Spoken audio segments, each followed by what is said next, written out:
그래서 우리가 이제 소위경전이라고 하는 것은 우리가 이제 조계종에서 이 금강경을 근본 사상 이념으로 삼고 있고, 또 금강경에서 제시하는 수행을 근본 수행으로 삼고 있다. 그래서 이제 우리가 보면 이제 각 그 종파마다 소위 경전들이 다 있어요. 그런데 이제 조계종의 소위 경전은 금강경이다. 그래서 이 금강경은 스님들이 늘 수지 독송하는 경전 가운데 하나입니다. 소위 경전으로서 대승불교의 핵심 사상, 우리가 이제 흔히 여러 대승불교에는 사상들이 있는데 그 중에서도 이제 공사상을 중심으로 한다. 그래서 이제 도대체 공이라는 것이 뭐냐 이거죠. 그래서 공의 개념을 우리는 이제 금강경의 가르침을 통해서 공사상에 대한 이해를 또 이렇게 갖게 됩니다. 이러한 공사상을 이념적으로는 이제 사상은 공사상이에요. 그러나 이제 우리가 불교 공부라고 하는 것은 이념만이 있는 것이 아니라 그 이념을 바탕으로 해서 수행법을 또 제시한다는 거예요. 그래서 이 금강경은 반야바라밀의 수행을 강조한다. 이 두 가지는 여러분들이 항상 기억하셔야 됩니다. 금강경이라는 경은 공사상을 강조하면서 반야바라밀의 수행을 이제 실천하도록 하고 있다. 특히 금강경은 선불교에서 선에서 우리가 선을 수행하는 그런 차원에서도 이 금강경을 중요시 여기는 경전 가운데 하나예요. 그것은 이제 나중에 설명드리겠지만은 이제 우리가 중국선을 달마에 의해서 중국선이 이제 시작이 되었지만은 그 선을 꽃을 피운 사람은 육조해능이라고 하는 스님이에요. 그래서 육조해능 스님 같은 경우는 실제 금강경을 통해서 깨달음을 얻고, 그래서 이제 후대 제자들에게 이 금강경을 아주 중요하게 강조를 했던 겁니다. 그러면서 이제 중요한 것은 뭐예요? 깨달음의 진수가 담겨 있는 경전이다. 우리가 이제 불교에서 깨달음을 안욕따라 삼략삼보리라는 이제 표현을 해요. 안욕따라 삼략삼보리.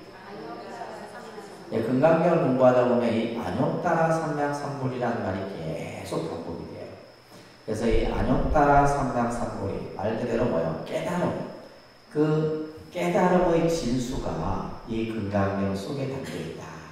그래서 이제 스님들이 이 금강경을 공부하고, 금강경을 읽고, 금강경을 쓰고, 그죠? 그만큼 이 금강경이 중요한 부처님의 말씀이다라고 보시면 됩니다. 저희가 이제 사실은 이 강의 일정에 보면 7일 토요일 날 오리엔테이션이 되어 있는데 금요일 날 지금 이제 날짜를 좀 변경을 했습니다.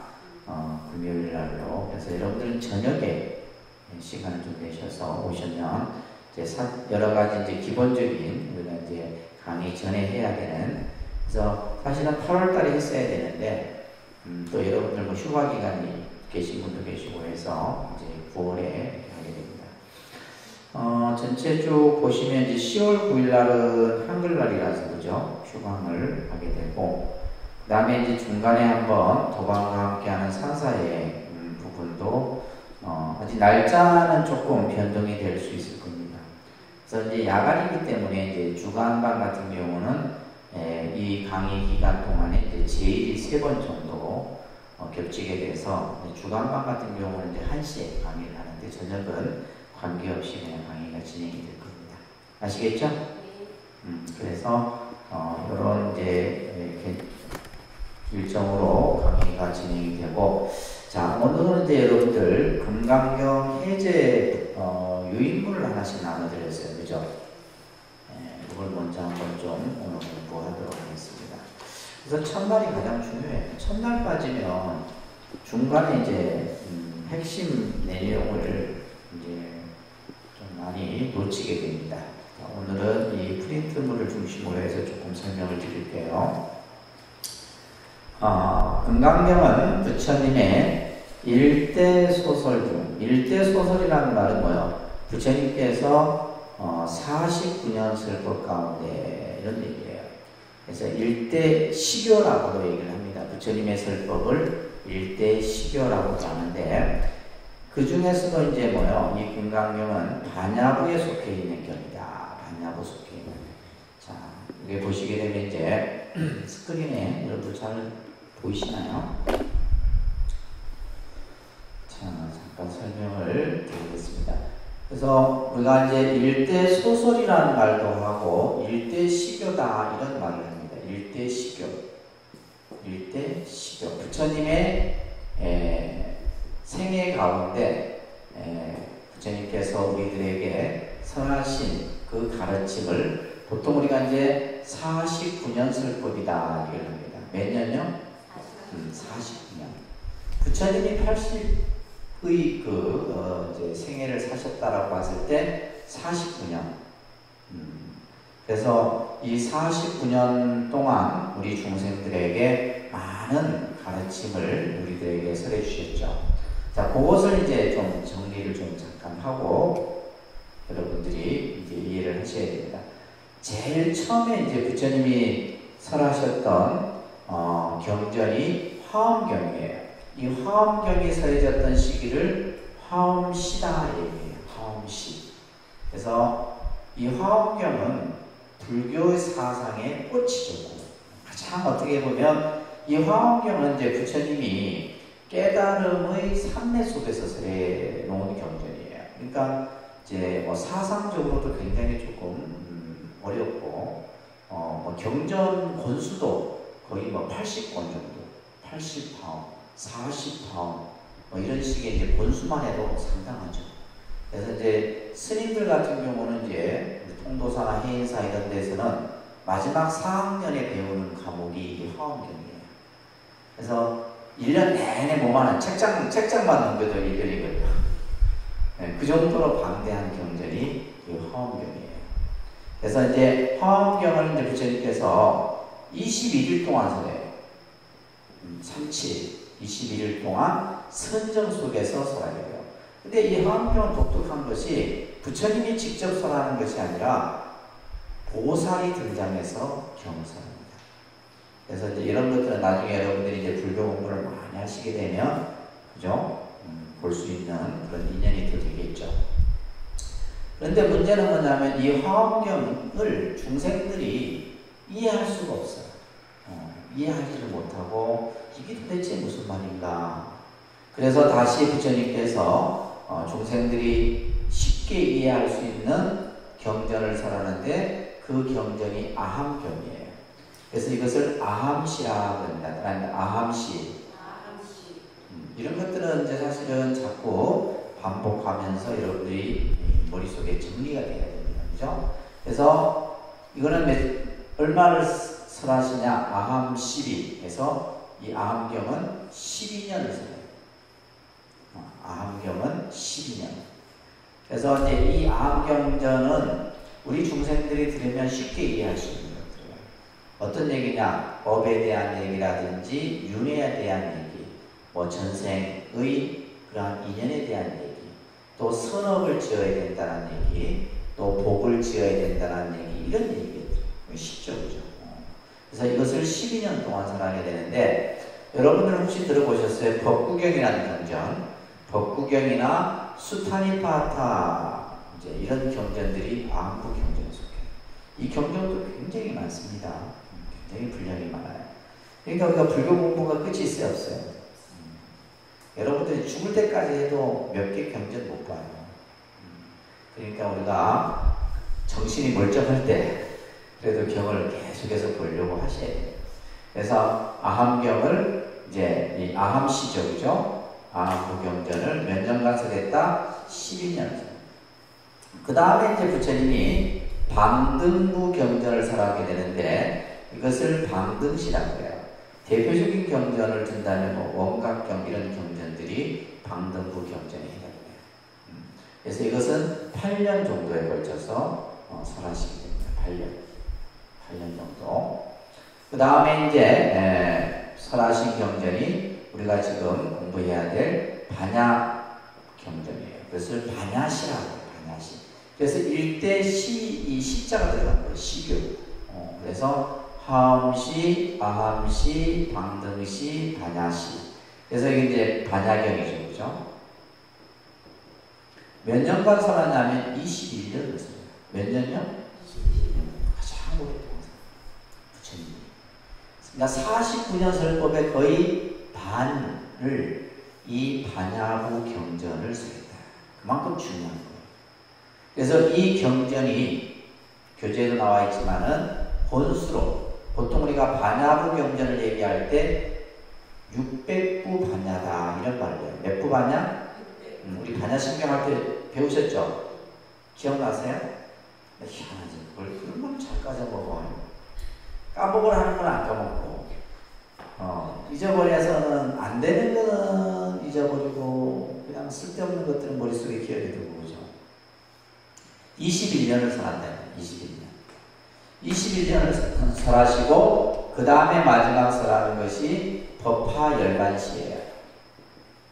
그럽니다. 법화열반시. 마찬가지로 법화경, 열반경을 설하게 되는데 이게 이제 8년 그래서 부처님의 49년 설법을 이런 식으로 이제 다 분류, 정리를 해놨습니다. 그래서 보통 이제 49년 설법 중에 이제 이렇게 말합니다. 화엄시, 아함시, 방등시, 반야시, 법화열반시 이렇게 경전을 설하시게 되는데 자 그러면 이제 우리가 공부하는 이 반야부 경전은 600부 반야라 그랬어요. 그죠? 600부면 여러분들 권수로 600권이라 생각하시면 돼요. 엄청납니다. 600부죠. 그러니까 21년간 설해놓은 말씀을 기록해 놨으니까 엄청나죠. 그 600부 중에서 우리가 보는 금강경은 577번째 되는 경이에요. 이해되세요? 577번째예요.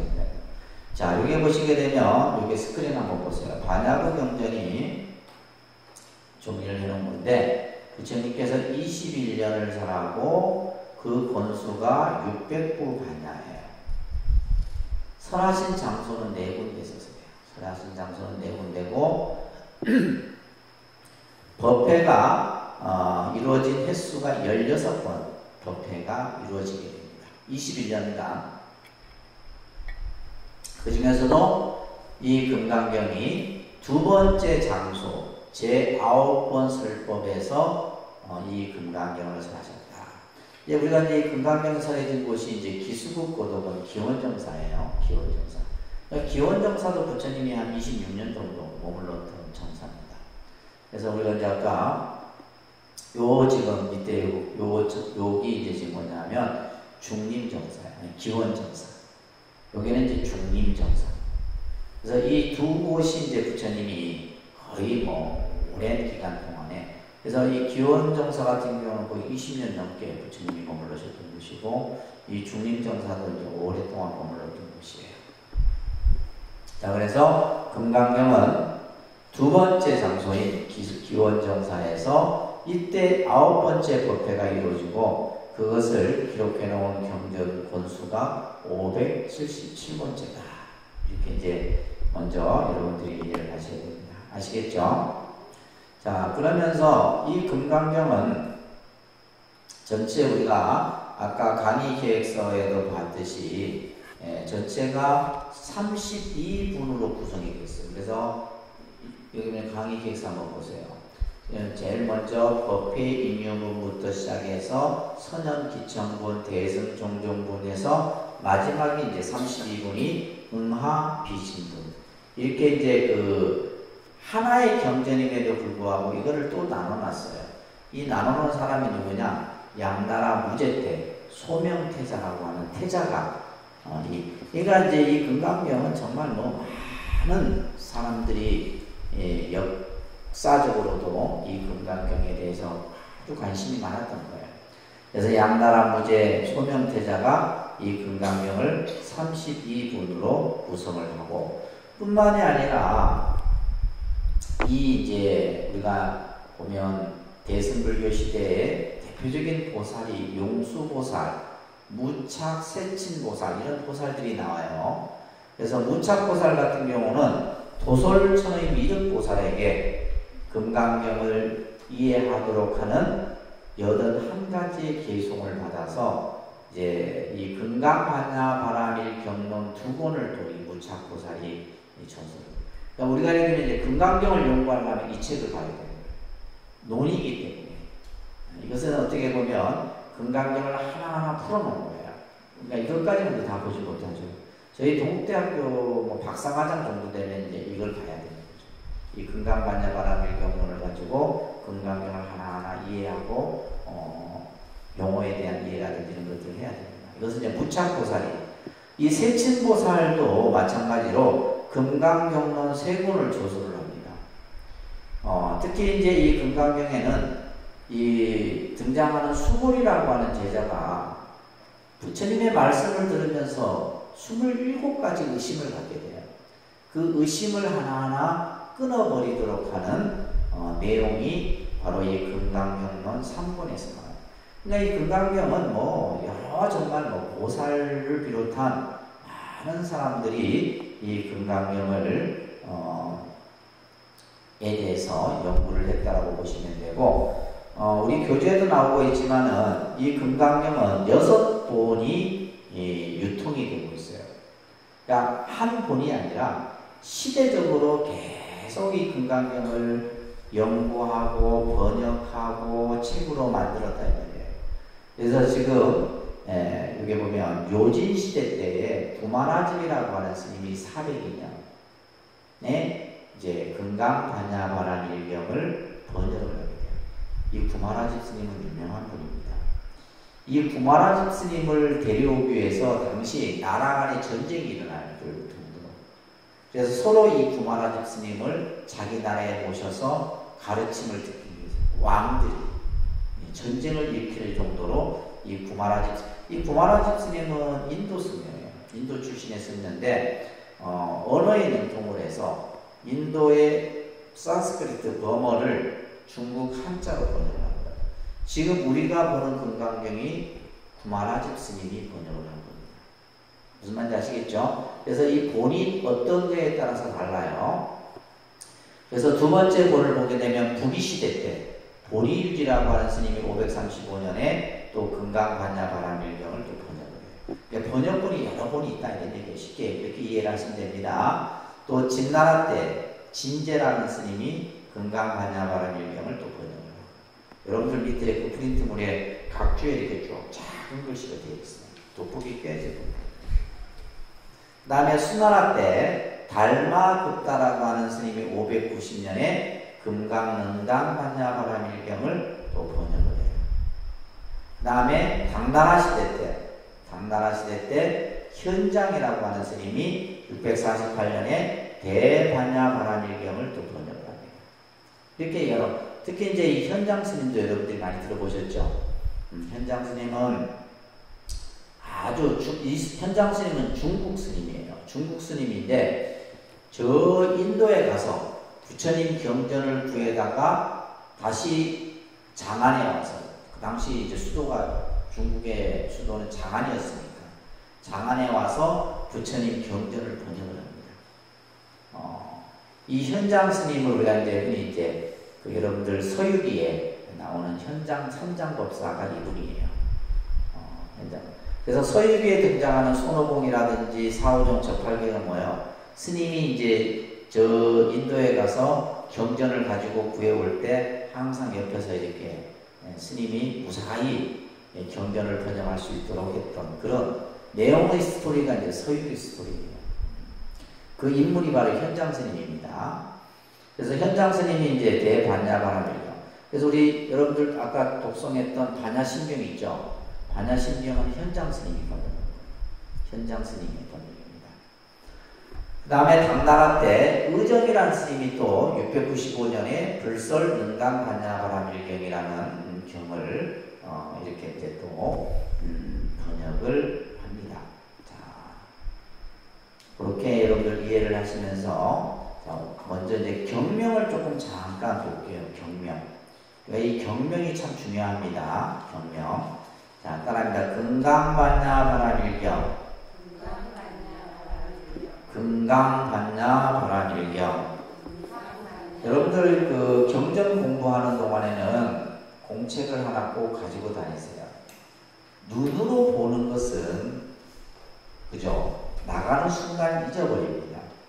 그래서 우리가 부처님 경전 공부는 손으로 쓰고 입으로 말하고 그죠? 귀로는 듣고 눈으로는 보고 또 뭐요? 생각하고 이게 다 작동이 돼야 돼요. 무슨 말인지 아시겠죠? 눈만 깜빡깜빡깜빡 해서 어떻게 된다? 나가는 순간 다 잊어버리는 거예요. 그래서 쓰셔야 돼요. 써야 됩니다. 그래서 우리가 제일 좋은 방법이에요. 공부 방법 중에 제일 좋은 것이 쓰고 보고 듣고 읽고 생각하는 거예요. 이게 다 작동이 돼야 되지. 특히 어학은 그렇습니다. 어학은 우리가 어학을 어떻게 하면 잘할까 할 때 이것만 잘하면 되는 거예요. 무조건 쓰고 읽고 말하고 듣고 생각하고 그죠? 자, 먼저 여러분들 공책이 있으신 분들은 한번 써보세요. 아니면 지금 여기다 써요. 여기다가 뒤에다 한번 써보란 말이에요. 뭘 쓰느냐? 금강반야바라밀경이라는 한자를 한번 써봐야 돼요. 그리는 거지 뭐, 그죠? 금강 이렇게 써보는 겁니다. 하나하나. 이게 엄청 좋은 거예요. 머리에 좋아요. 머리. 금강 반야 바라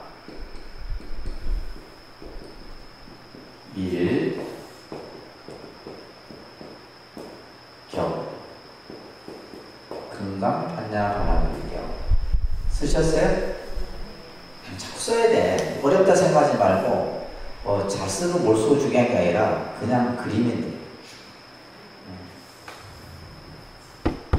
자꾸 쓰셔야 됩니다. 쓰시고 그래서 사경을 하면 좋은 거예요. 사경을 하면 좋습니다. 자, 쓰시면서 자 따라합니다. 바즈라 체티카.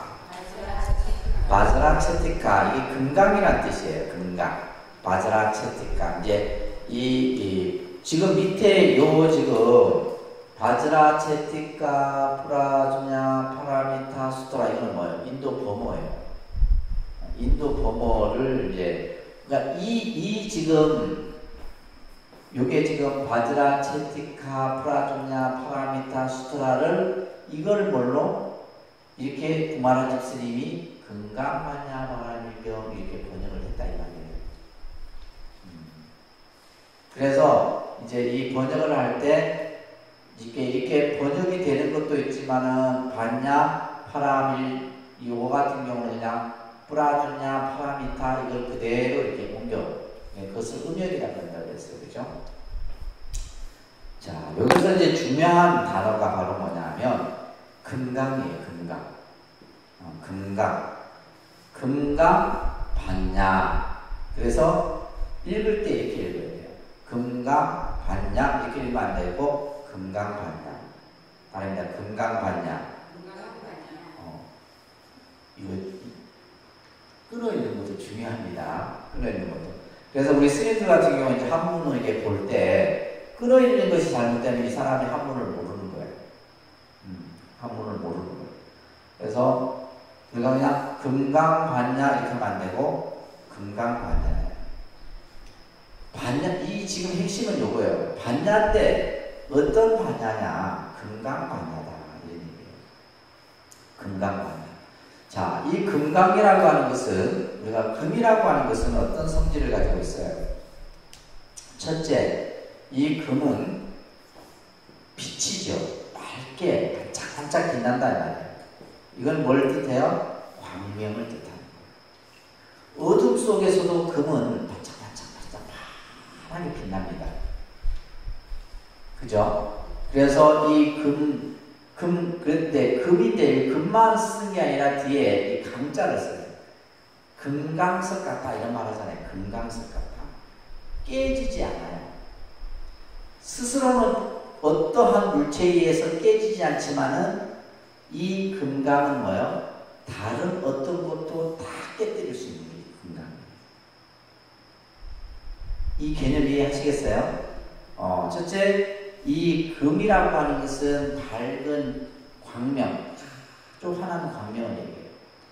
그러면서 이 금강이라고 했을 때는 뭐예요? 본인은 어떤 것에 의해서 깨뜨려지지 않지만 어떤 것도 다 끌어낼 수 있는 것이 금강이에요. 그래서 우리가 아주 강한 쇠는 금으로 그 쇠를 끊습니다. 그래서 이 금강이 그런 의미예요. 근데 그러한 금강이, 그래서 우리가 이제 불상도 뭐예요? 불상도 마지막에 뭘로 해요? 금으로 입히잖아요. 그 금이 바로 뭐냐 하면 광명을 뜻하는 거예요. 어둠을 환한 빛으로 나타나는 그런 의미에서 부처님을 우리가 조성할 때 금으로. 지금 여기에 모셔지는 부처님들 다 금으로 모십니다. 순금이에요. 순금 99.9%다 돼요. 금으로 전부 다 있어요. 그래서 이 금강이라는 의미가 그런 의미예요. 스스로는 어떤 것에 의해서도 깨뜨려지지 않으면서 모든 것을 다 끊어낼 수 있는 반대. 그게 바로 뭐냐? 지혜예요. 우리가 지혜를 뿌라주냐라고 합니다. 그러니까 뿌라주냐. 지혜. 반야라는 말은 다시 말해서 금강과 같은 지혜예요. 금강과 같은 지혜. 지혜인데 그냥 지혜가 아니라 무슨 지혜? 금강과 같은 지혜. 이 금강과 같은 지혜니까 뭐예요? 번뇌를 다 끌어내겠죠. 그러면서 무명을 환한 광명으로 바꾸겠죠. 이 지혜가 바로 금강 반야예요. 이 금강 반야로서 뭐예요? 바라밀이라고 하는 것은 파라미타라고 되어 있죠. 파라미타. 이 파라미타를 그냥 소리 나는 대로 했을 때 번역을 그냥 한자로 뭐예요? 바라밀 이렇게 합니다. 바라밀. 한자로는 파라밀인데 우리가 읽을 때는 바라밀 이렇게 읽는 거예요. 이건 뜻은 뭐냐면 도피양이라는 뜻을 가지고 있습니다. 그러니까 도피양. 자, 여기서 중요한 말은 뭐예요? 피양이라는 말이에요. 피양. 한번 제가 여러 번 설명드렸어요. 피양이 뭐죠? 들어본 것 같아요. 들어본 것 같은데, 그러니까 참 설명이 그죠? 피양이라는 게 용어들이 진짜 사실 어렵습니다. 어렵기 때문에 여러분들이 계속해서 들어야 돼요. 지혜, 금강, 광명, 피양 이런 용어들은 우리가 일상생활 속에서 잘 안 쓰는 용어들이잖아요. 자, 피안에 이른다 이런 뜻이에요. 도피안은 뭐다? 피안에 이른다 이런 뜻이에요. 제가 한번 여러분들 교리 공부할 때도 그렇고 말씀을 드렸어요. 부처님께서는 우리 중생세계를 중생세계, 우리가 사는 세계를 중생세계라고 해요. 그죠? 이 세계를 뭐라 하느냐? 차암 이렇게 표현했어요. 그러니까 차암. 이쪽 언덕, 이쪽 언덕. 우리가 중생세계가 아닌 해탈열반의 세계가 있죠. 그죠? 무슨 세계? 해탈열반의 세계. 깨달음의 세계. 행복의 세계. 니르바나. 이런. 이 세계를 우리는 뭐라 그래요? 피안이라 그럽니다. 뭐라 한다고요? 저 언덕 이렇게 얘기해요. 저 언덕.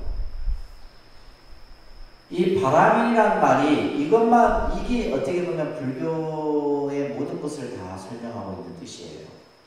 결국 불교라는 종교는 부처님께서 중생들이 이 세계는 어떤 세계예요? 괴로움의 세계입니다. 무슨 세계? 괴로움의 세계. 우리 중생 세계는 괴로움의 세계입니다. 쉽게 이해를 하셔야 돼요. 여러분들 어렵게 이해하지 마시고 우리가 사는 세계는 괴로움의 세계예요. 우리가 즐겁다 해봤자 그 즐거움은 오래가지 못하잖아요. 궁극적으로는 괴로움이에요. 왜? 태어나는 것도 괴롭고, 그죠? 늙는 것도 괴롭고, 그래서 그죠? 사람 생을 왜 늙는 것이 괴로울까? 우리가 태어나는 것도 왜 괴로울까? 그죠? 태어나는 것도 괴롭다라는 또 그러니까 병들고 죽는 것은 괴로운 걸 좀 알겠는데 늙는 것은 왜 괴로워요? 그렇죠? 이제 우리가 늙는다라고 하는 것은 몸이 내 마음대로 안 되는 거예요. 제일 먼저 나는 것도 눈이 정들어지는 거예요. 눈이 이제 이게 책을 봐도 책이 안 보이니까 책이 보기 싫어요. 그래서 나이 드신 분들이 책을 안 보는구나. 아무리 몰라도 지금 이거는 제가 지금 다초점 렌즈인데 천조쌤 옛날 강의할 때 이거 안경 이러고 하죠. 내가 이러고 있었어요. 내가 도저히 안 돼갖고 다초점으로 했는데 다초점 하라고 안 하시네.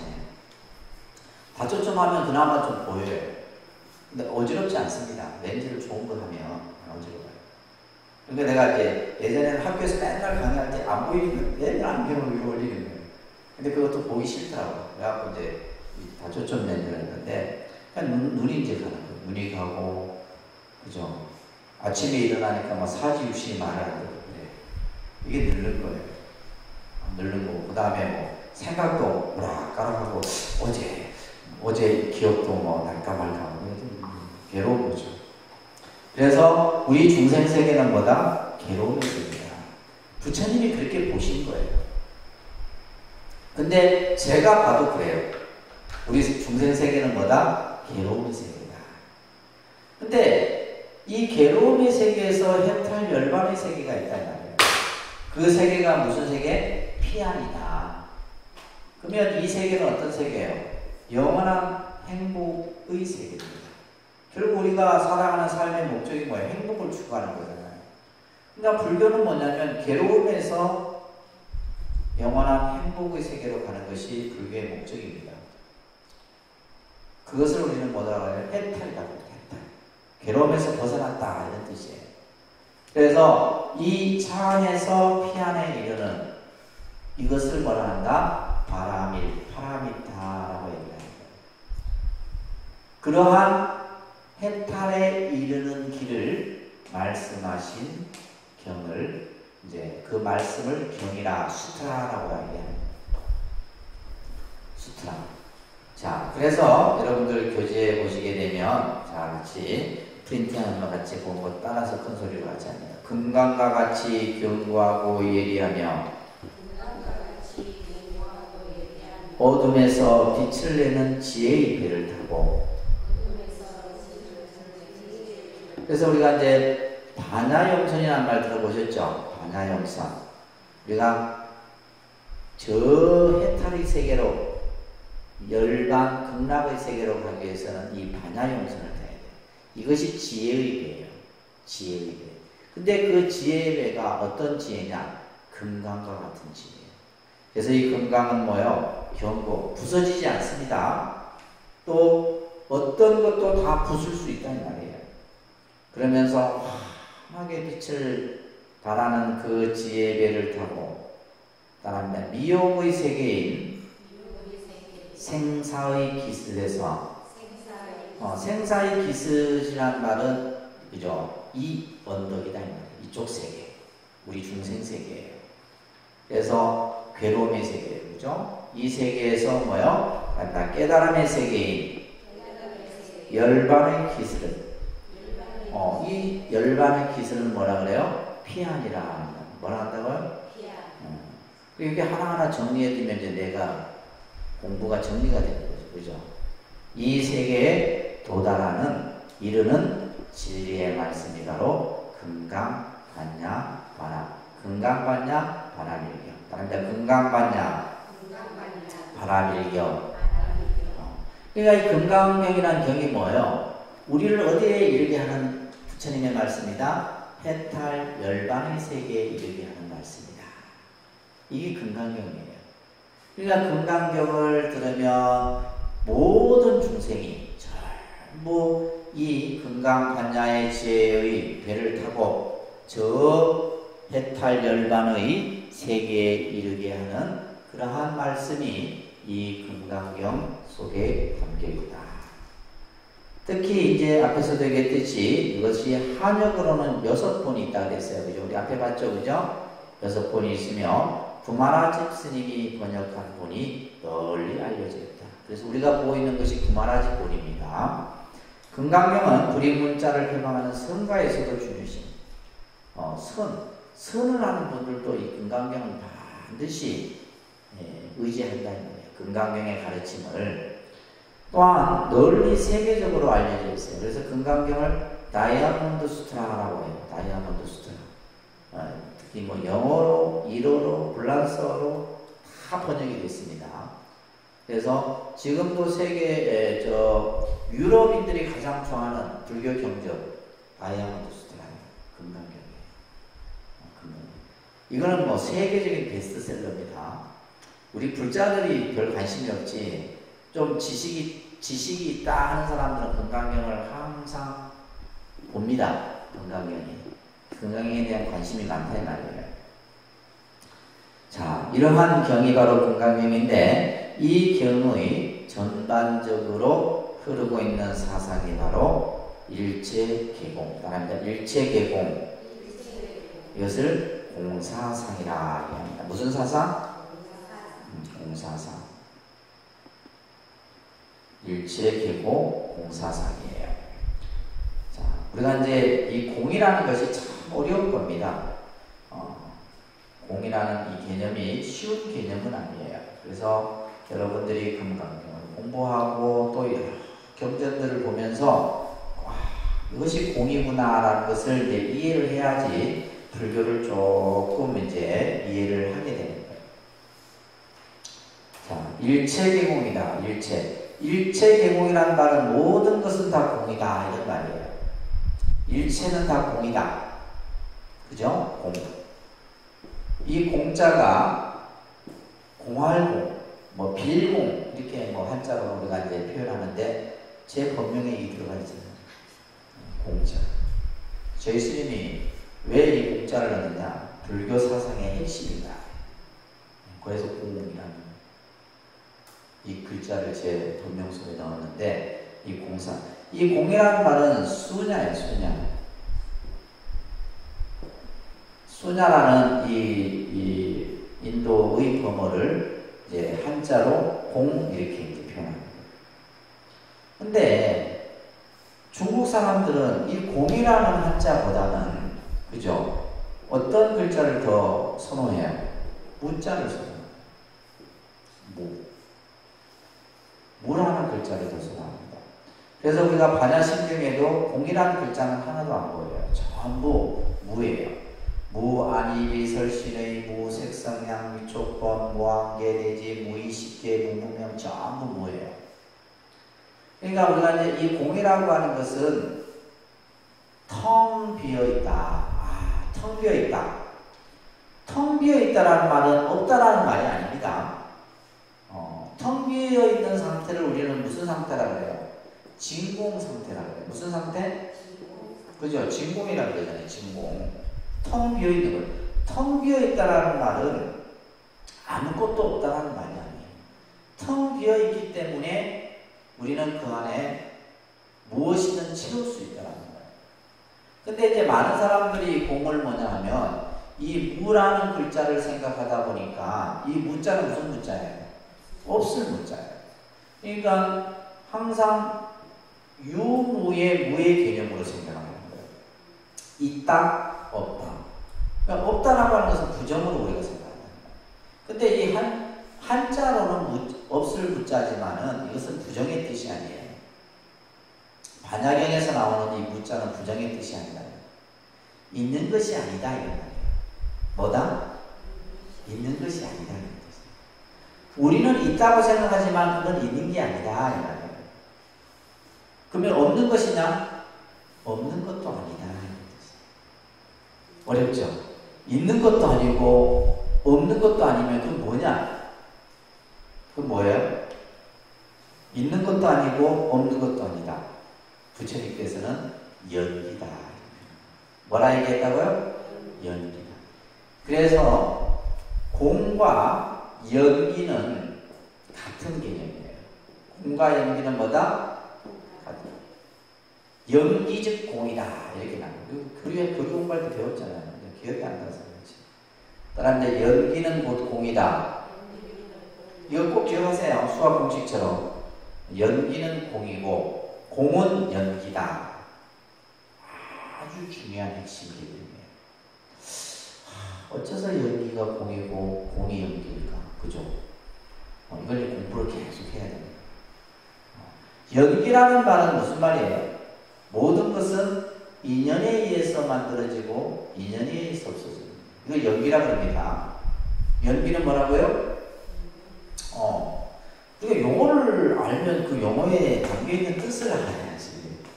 연기란 모든 것은 인연에 의해서 만들어지고 인연에 의해서 없어진다. 이게 연기입니다. 그냥 혼자서 만들어지는 게 아니라 말이에요. 어떠한 조건과 원인에 의해서 모든 것은 만들어지고 없어지는 거예요. 우리가 이 세상에 태어나는 것도 연기고 우리가 죽는 것도 연기예요. 무슨 말인지 아셨어요? 태어나는 것도 연기고 죽는 것도 연기고 사랑하는 것도 연기예요. 미워하는 것도 연기고 만나고 헤어지는 것도 연기예요. 여러분들하고 저하고 만나고 하는 것도 또한 연기예요. 모두가 다 연기. 이 삼라만상이 연기네. 봄, 여름, 가을, 겨울의 계절의 변화도 연기입니다. 불교는 모든 것을 연기에 의해서 만들어지고 없어진다. 이렇게 보는 거예요. 일체는 연기다. 그 연기이기 때문에 뭐다? 공한 거예요. 왜 우리가 이 공이냐? 연기이기 때문에 공이다. 이렇게 얘기를 하는 거예요. 이 말은 뭐냐면 이건 있는 게 아니에요. 있는 게 아닌데 우리가 우리 중생의 눈으로 봤을 때는 그죠? 있잖아요. 근데 실상의 이치에서 보면 이 말은 뭐냐면 이제 중생의 눈으로 보느냐 깨달은 부처의 눈으로 보느냐에 따라서 다른 거예요. 보는 안목이 다른 겁니다. 그래서 우리가 여러분들 유명한 이성계와 그죠? 이성계와 누구? 갑자기 스님 이름이 생각나요. 예를 들면 대지의 눈으로 보이면 그죠? 대지이고 예를 들면 나는 부처의 눈으로 보면 모든 게 다 부처다. 그러니까 어떤 안목으로 보느냐예요. 그러니까 우리가 중생의 입장에서 보면 이것이 전부 있는 것처럼 생각하지만은 깨닫고 나면 이것은 있는 것이 아니다. 있는 것 같지만 그것은 영원하지 않다는 거예요. 있는 것이 아니다. 그래서 예를 들면 금강경에 이제 쭉 나오는 내용 중에 하나가 뭐예요? 뭐뭐는 뭐뭐가 아니라 그 이름이 뭐뭐이다. 그러니까 부처가 아니라 그 이름이 부처인 거예요. 그러니까 우리는 뭐냐면 이름을 붙여놨잖아요. 이름을 전부 붙여놨어요. 그러니까 여러분들이 이 세상에 태어나기 전에 여러분들 부모가 뭐예요? 태어나기 전에는 뭐예요? 가명, 그죠? 태명을 지어서 뭐 이렇게 막 부르잖아요. 태어나고 나서 뭐예요? 이름을 딱 붙여줍니다. 근데 그 이름이 이제 그 이름이라고 하는 것은 영원하게 그 이름이 있느냐 아니죠. 우리가 죽고 나면 그 이름은 그냥 그냥 이름만 있지 실체는 없어지잖아요. 이름일 뿐이다. 이름일 뿐이다. 근데 이제 우리 중생들은 그것을 그냥 실제로 있다라고 생각하는 거예요. 그러나 부처님은 이 금강경에서 뭐요? 그것은 공한 것이다. 있는 것이 아니다. 그렇지만 그것을 없다고 할 수도 없다. 있다고도 할 수 없고 없다고도 할 수 없다 이 말이야. 왜? 연기이기 때문이다. 이것을 이제 공의 개념으로서 설명을 하는데, 자 여러분들 저 앞에 보시면 스크린에 보면 금강경의 대의가 있어요. 이걸 꼭 외우셔야 됩니다. 바랍니다. 파이집, 현상공. 그죠? 이게 어렵습니다. 그죠? 금강경이라는 경전은 이 6글자로 다 나타내요. 6글자. 그래서 파이집. 이집은 뭡니까? 두 집착을 얘기하는 거예요. 그 이집이 이제 우리가 아집, 법집을 얘기합니다. 바랍니다. 아집, 법집. 바랍니다. 큰 소리로 아집, 법집. 그죠? 아집은 나를 중심으로 집착하는 것을 아집이라고 해요. 아집. 이 아집에는 첫 번째가 아상이 있어요. 그다음에 뭐가 있다고요? 아상은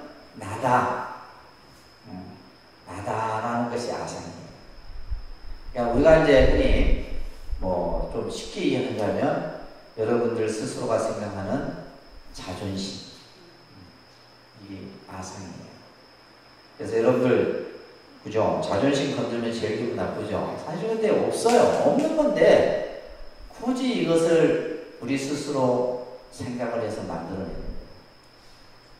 이것을 아상이라고 합니다. 나중에 금강경은 아상, 인상, 중생상, 수자상 이게 전부 사상이 뭐예요? 나로부터 만들어지는 거예요. 그래서 아상. 두 번째는 아만이 있어요. 아만. 두 번째는 뭐예요? 아만. 쉽게 말해서 뭐예요? 이거는 이제 어떤 교만한 마음이죠. 교만함. 그래서 우리가 예를 들면 권력이 있거나 돈이 있거나 이런 사람들은 스스로 교만해지거든. 내가 최고다. 내가 잘났다. 내보다 더 나은 사람은 없다. 이게 아만입니다. 이거 무서운 겁니다. 잘난 체 하는 사람들 있잖아요. 아만이에요. 그 다음에 또 하나가 있는데 아에입니다. 이건 사실 굉장히 좀 어려운 내용이에요. 어려운 내용인데 이제 여러분들은 어렵더라도 자꾸 들어야 돼요. 자, 그러면 아에. 이거는 뭐냐면 나에 대한 집착이에요.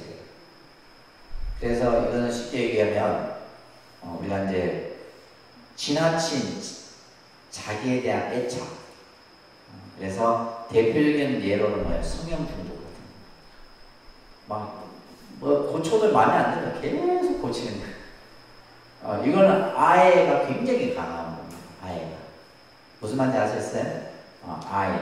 그 다음에 아직까지. 이것은 우리가 끊을래야 끊을 수 없는 것들이에요. 실제. 우리가 불교가 수행을 통해서 큰 스님들 법문에 그러죠. 나를 버려라. 우리는 나를 버리라면 뭘 버리라는 거예요? 이렇게 생각하는데 이거예요. 이거를 끊어버려라 이거예요. 나라는 생각, 내가 잘났다라는 생각, 나에 대한 집착, 나에 대한 어떤 관념, 그죠? 이런 것들을 버려라는 거예요. 이게 아집입니다. 이것을 다 묶어서 통칭해서 뭐라 한다? 아집이라. 그 다음에 법집이에요. 맞다, 법집. 이 법집은 뭐냐면 이거는 나를 중심으로 집착하는 것이고 법집은 뭐냐면 현상에 대해서. 자, 이거예요. 하늘은 어떻습니까? 하늘 색깔이 어때요? 하늘 색깔이 어때요? 우리는 배우기를 하늘 색깔은 파랗다고 배운 거예요. 근데 지금 하늘 색깔은 어떻게 해요? 그러니까 우리가 하늘 색깔을 그림을 그릴 때 이런 것들이 이제 우리가 뭐냐면 이제 이런 것들이 가장 중요한 것이 나중에 이제 이 상이라는 개념이 여기서도 이제 상자가 나왔는데 이 상자는 뭐냐면 눈에 보여지는 모양의 뜻도 있고요. 모양을 이게 이 상자가 모양이라는 상자잖아요. 모양 상자잖아요. 두 번째 중요한 금강경에서는 이것을 뭐라 하냐면 관념의 뜻으로도 쓰입니다. 뭐의 뜻으로? 관념. 그래서 우리가 예를 들면 내 생각이 다 고착된 상태를 우리는 뭐라 그래요? 고정관념이에요. 고정관. 고정되어 있는 생각이 딱 틀에 박혀 있는 거예요. 이 생각의 변화를 일으켜야 되는데 그 생각의 변화를 못 일으키는 거예요. 이것은 이래야 된다. 근데 이러한 관념화된 생각이 뭘로 통해서 이루어져요? 우리는 어릴 때부터 학습을 통해서 만들어집니다. 예를 들면 우리가 이제 갓난아기 때는 뭐요? 어떤 형상을 보고 물체를 인식하잖아요.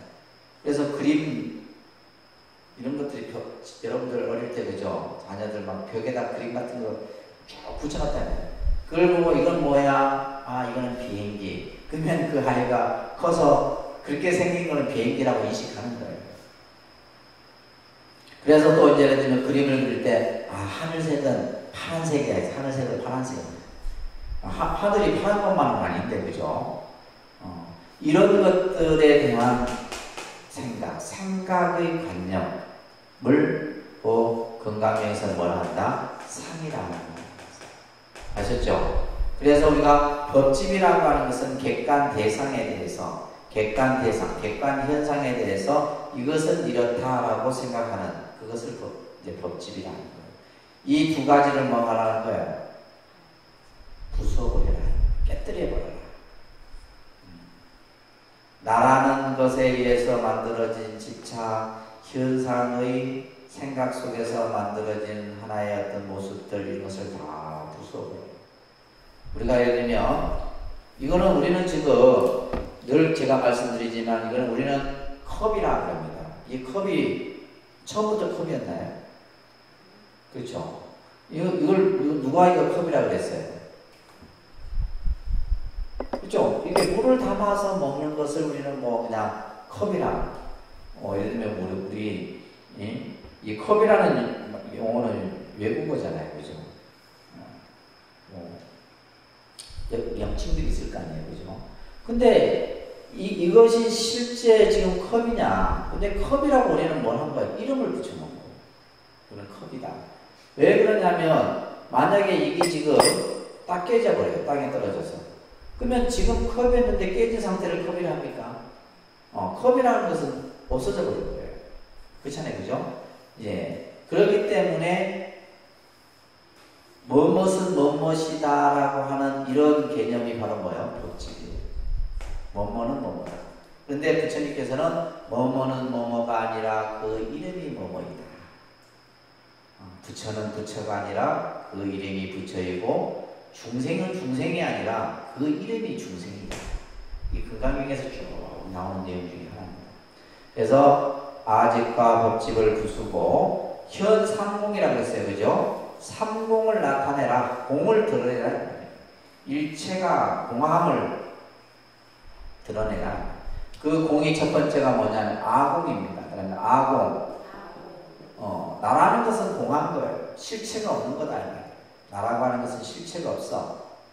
또한 현상 또한 실체가 없어요. 법공. 두 번째는 뭐예요? 법공. 그럽니다. 법공. 아공. 법공. 그 다음에 세 번째가 뭐냐면 구공이에요. 이 구공이라는 말은 뭐냐면 공하다라는 것마저도 공한 거예요. 우리가 공하다 이것도 뭐예요? 관념이에요.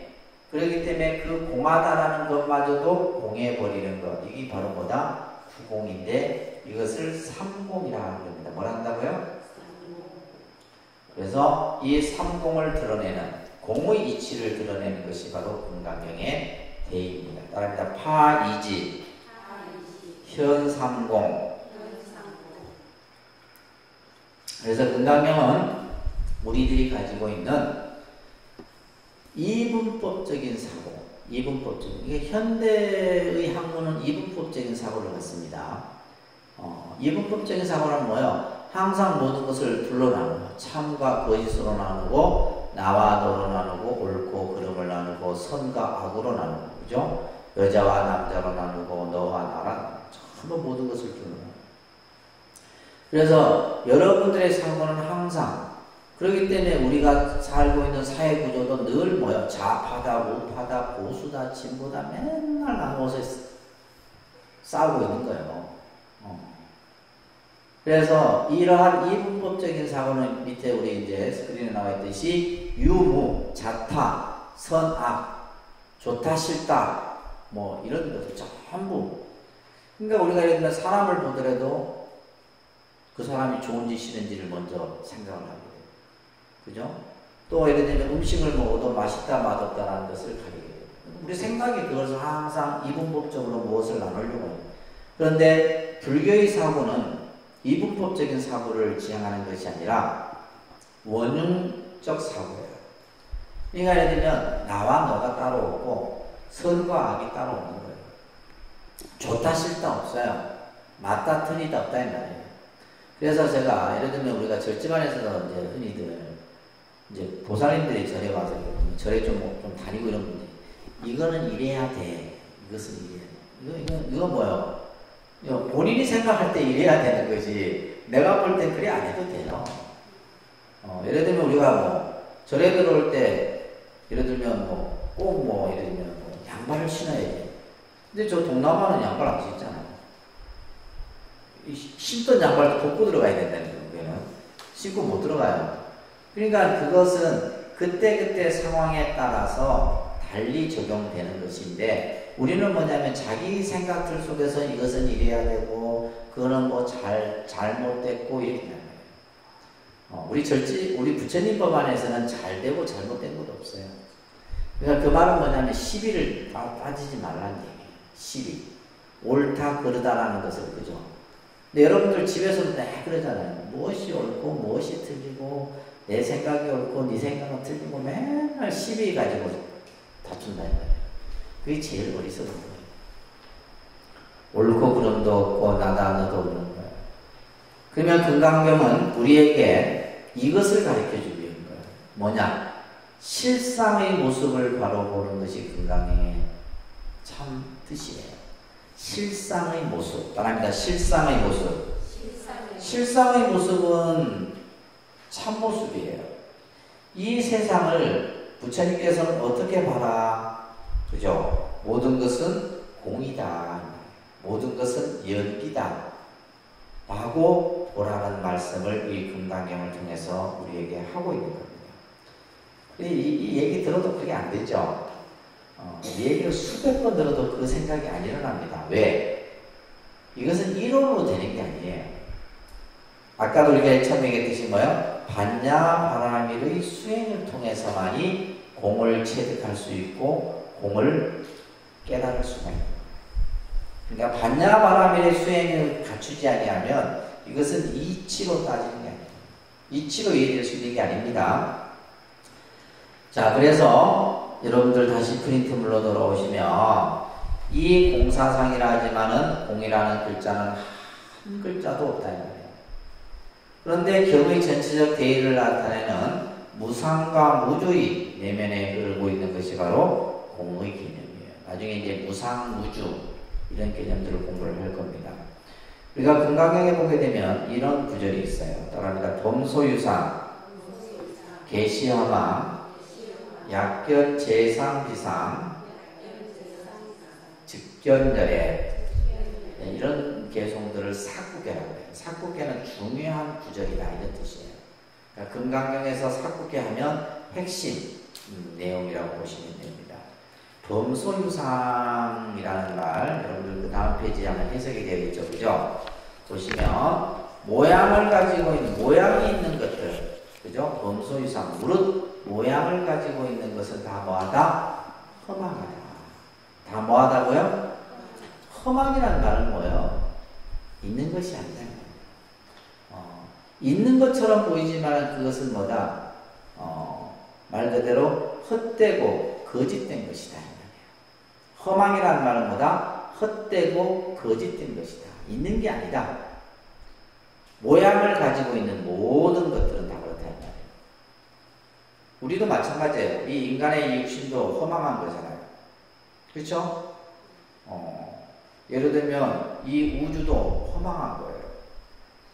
우리가 예를 들면 이 세상의 모든 시간과 공간의 테두리 속에 살고 있는 모든 것들은 다 허망하다라는 것은 뭐냐면 끊임없이 변한다는 얘기예요. 허망하다라고 해서 그냥 우리가 예를 들면 뭐 염세주의적이고 이런 개념이 아니라 허망하다라고 하는 것은 실제의 모습을 간직하고 있지 못하다 이런 얘기예요. 그렇기 때문에 만약에 모든 형상을 상 아닌 데서 본다면 상 아닌 데서 본다라는 것은 약견재상비상이에요. 만약에 모든 것을 상을 상이 아닌 줄 안다면 곧 열애 진리를 보게 될 것이다. 이런 구절이 있는데 쉽게 얘기해서 여러분들 절에 와서 부처님의 그죠 모습, 우리 그것을 불상이라고 해요. 근데 그것을 상으로 보면 불상이지만은 그것을 상을 여인 자리에서 보면 그것은 바로 뭐예요? 진짜 참부처의 모습이에요. 그래서 이제 금강경에도 보면 법으로, 우리가 법을 통해서 부처의 모습을 보면 그 부처님은 진짜 부처고, 근데 우리가 단지 상으로 보면 그것은 상일 뿐이에요. 그래서 여기서도 말한 것처럼 형상을 상 아닌 데서 본다면 곧 열애를 볼 것이다. 참부처를 보는 거예요. 그래서 중국의 육조 해능대사는 이 금강경 가운데 말합니다. 응무소주, 이생기신, 이 8글자를 통해서 깨달음을 얻으셨어요.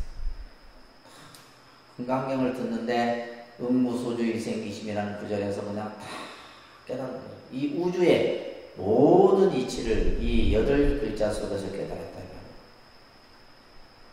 이 내용은 뭐예요? 마땅히 머무른 바 없이 마음을 일으켜라. 응무소주, 마땅히 머무른 바라는, 주하는 바라는 말은 뭐냐면 집착함이 없이 말이에요. 집착함이 없이. 우리가 마음을 일으키는데 우리는 마음에 일으키는 것에 따라서 생각을 일으킨다는 거예요. 그죠? 우리 중생은 그렇습니다. 마음에 따라서 생각을 일으키고 그 생각을 쫓아가고 한다 이 말이에요. 그런데 마땅히 머무른 바 없이 집착함이 없이 마음을 일으켜. 내가 보시의 마음을 내도 그 보시를 일으킨다는 생각을 갖지 말아라 이런 얘기예요. 내가 어떠한 선한 일을 하더라도 내가 선한 일을 한다는 그 생각을 일으키지 말아라. 그래서 그것을 함이 없이 하는 거예요. 함이 없이 한다. 그래서 이것을 다시 말로 표현하자면 일체의 것에 집착함이 없이 마음을 써라 이런 말이에요. 아시겠어요? 우리가 어떤 마음을 일으키는데 우리는 전부 상을 가지고 마음을 쓴다. 내가 이렇게 했다. 내가 이런저런 그렇잖아요. 남편하고 싸우는 이유 중에 말이에요. 내가 내한테 이만큼 했는데 근데 한 게 없어요. 한 게 없다 이 말이에요. 한 게 없는데 우리는 자꾸 내가 이만큼 했다, 이만큼 해줬다 이런 생각을 하는데 한 게 없는 거예요.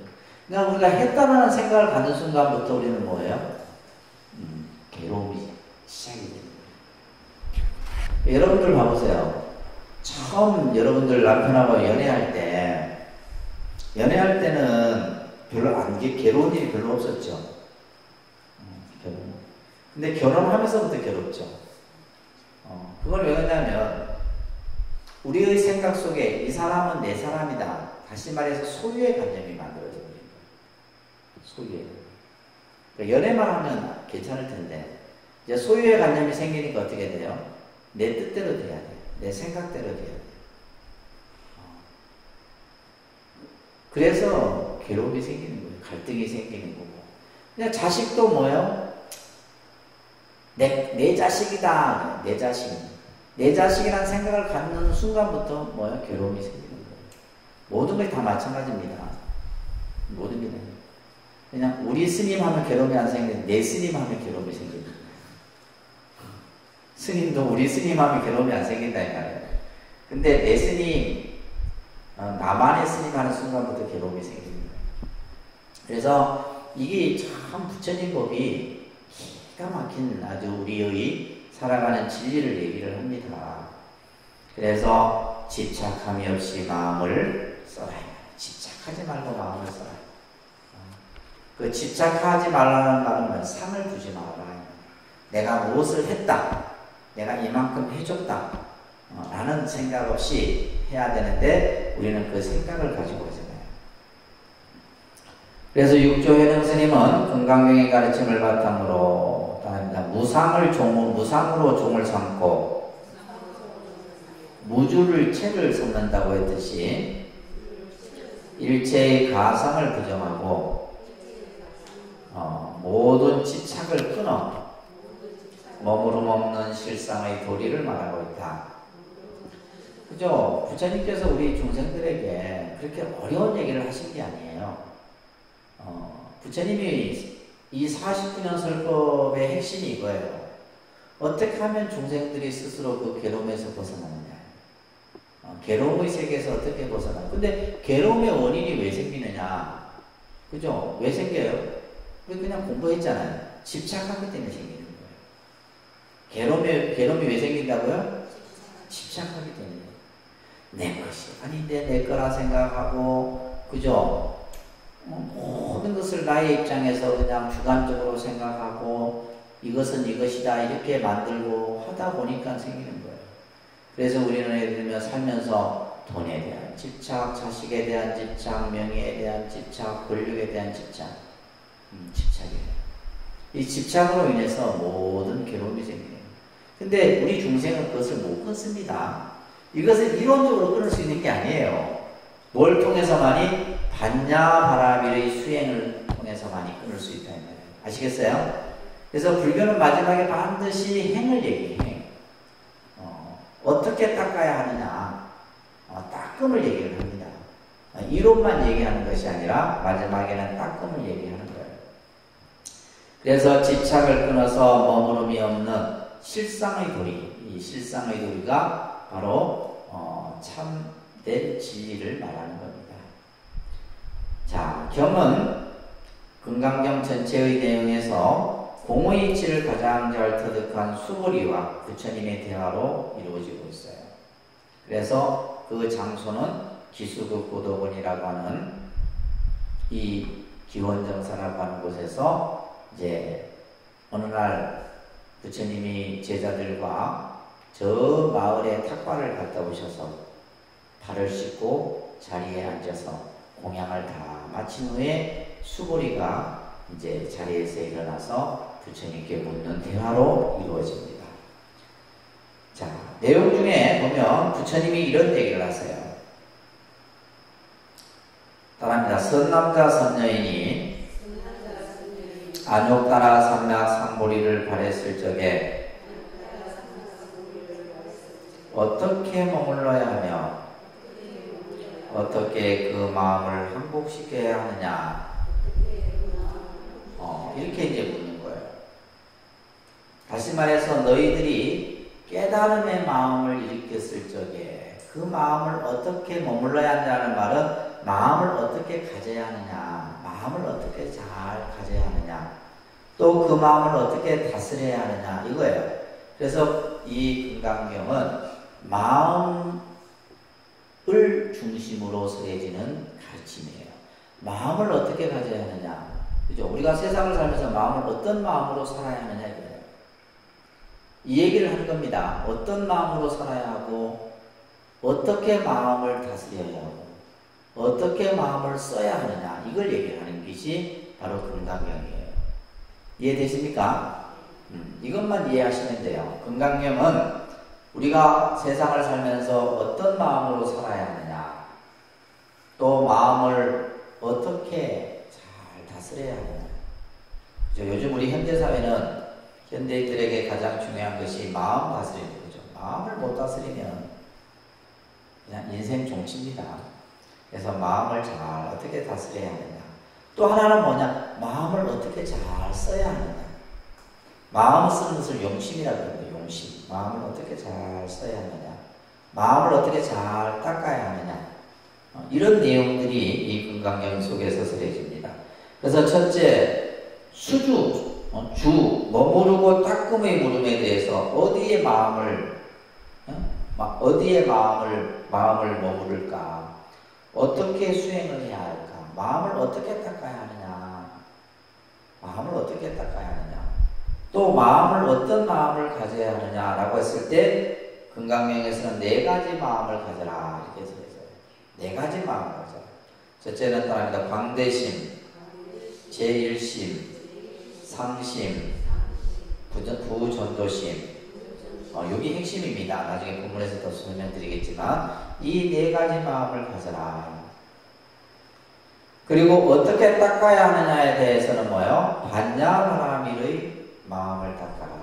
그 반야바라밀이 뭘 통해서 완성이 돼요? 그럽니다. 고시, 지계, 인요, 정진, 선정, 지혜, 이것을 얘기를 하는 겁니다. 그래서 부처님의 21년 반야부 설법은 반야바라밀의 수행을 얘기해요. 반야바라밀의 수행. 우리가 요즘에는 뭐 여러 가지 뭐 수행법들을 얘기하는데 사실은 그 모든 수행이 반야바라밀 수행이에요. 명상 수행이 됐든 선을 뭐 수행하든 어떤 수행을 하든 간에 그 수행의 핵심은 반야바라밀의 수행이 돼야 된다.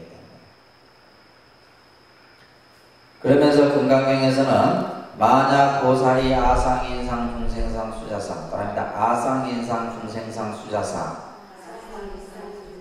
이것을 사상이라고 해요. 따라합니다. 아상, 인상, 중생상, 수자상 이 사상을 가지면 보살이 아니다. 그러니까 여기면 이 사상이 있으면 보살이 아니다. 이런 말씀을 하시면서 보살은 안욕따라 삼백삼보리심을 바람에 있어서 뭐요? 상구보리 하와 중생의 원력을 가져야 된다. 특히 금강경에서는 보살의 수행의 방법에 대해서 특히 마음씀에 대해서 간곡히 설하고 있어요. 마음을 어떻게 쓰느냐. 그죠? 불교는 마음을 어떻게 쓰느냐에 대한 가르침이기도 해요. 마음을 어떻게 다스려야 하느냐. 마음을 어떻게 가져야 하느냐. 어떤 마음을 가지고 살아야 하느냐. 이거예요. 그래서 금강경이 좋은 공부예요. 우리가 살아가는데. 중생들의 망상심, 따라합니다. 망상심. 망상심은 뭐예요? 쓸데없는 생각. 이 망상심은 일으켜봤자 마음껏 쓸데없어. 그래서 우리가 번뇌망상이라고 그러잖아요. 번뇌망상. 쓸데없는 생각들. 아무 뜻도 안 되는. 이 망상심과 또 분별심이라는 것이 있어요. 그러니까 분별심은 뭐예요? 좋다, 싫다, 나다, 너다. 아까 이분법적인 사고 얘기했죠. 그죠? 모든 것을 둘로 나누어서 보려고 하는 이 분별심은 중생들의 병이에요. 그래서 우리가 사람들이 마음의 병을 갖고 있다라고 했을 때 반드시 두 가지를 가지고 있어요. 분별심과 망상심을 가지고 있어요. 불교에서. 그래서 우리가 예를 들면 이제 실제로 심리학적으로도요. 우리가 예를 들면 심리치료를 필요로 하는 사람들 보면 전부 뭐예요? 망상. 그 다음에 예를 들면 분별은 뭐냐면 모든 것을 딱 나누어서 나를 극단적으로 누군가가 나를 싫어한다, 나를 뭐 한다 이런 식으로 생각을 합니다. 그래서 이 망상심과 분별심은 중생들의 병이기 때문에 어떤 마음으로 다스려야 돼요? 무소주심이라고 해요. 그러면 무소주심. 이것을 줄여서는 뭐라 한다? 무심이라 그럽니다. 무슨 마음? 무심. 무심은 마음이 없다 이게 아니에요. 다시 말해서 이 무소주심은 뭐예요? 마음에 집착함이 없어야 돼요.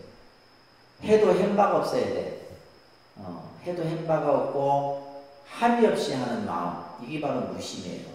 그래서 우리가 이제 불교 공부를 무심 공부라 이렇게 표현합니다. 무슨 공부요?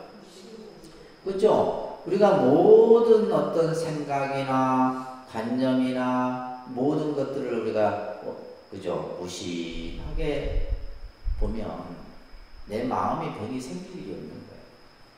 근데 우리는 이제 집착하고 분별하고 망상을 통해서 하기 때문에 우리가 세상의 참모습을 보지 못하는 겁니다.